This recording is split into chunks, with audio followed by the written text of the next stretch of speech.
ในวันที่5กุมภาพันธ์2026แผนกโยธาธิการและขนส่งนครหลวงเวียงจันทน์ร่วมกับคณะโฆษณาอบรมนครหลวงเวียงจันทน์ได้จัดกล่องประชุมโฆษณาเผยแพร่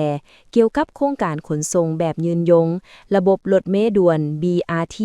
นครหลวงเวียงจันทน์ให้แก่ครูอาจารย์และนักเรียนที่โรงเรียนมสลาวเวียดนามโดยมิทานเสด็จดาศรีอัมพรห้องหัวหน้าโฆษณาอบรมนครหลวงเวียงจันทน์พร้อมด้วยคณะมีครูนักเรียนและภาคส่วนเกี่ยวข้องเข้าร่วม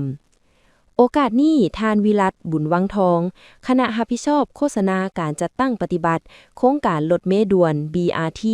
ได้ชี้แจงว่าโครงการ BRT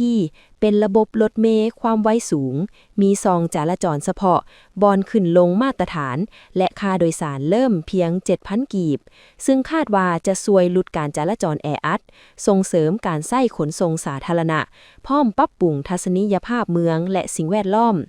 ขณะเดียวกันโดยมิทานเหรียญไซมงพลคำหัวหน้ากองโฆษณาแผนกตำรวจจราจรนครหลวงได้เผยแพร่การเปลี่ยนแปลงทิศทางสัญจร9เส้นทางในนครหลวงเพื่อให้นักเรียนและประชาชนเข้าใจการใช้ถนนอย่างถูกต้องลดความเสี่ยงอุบัติเหตุ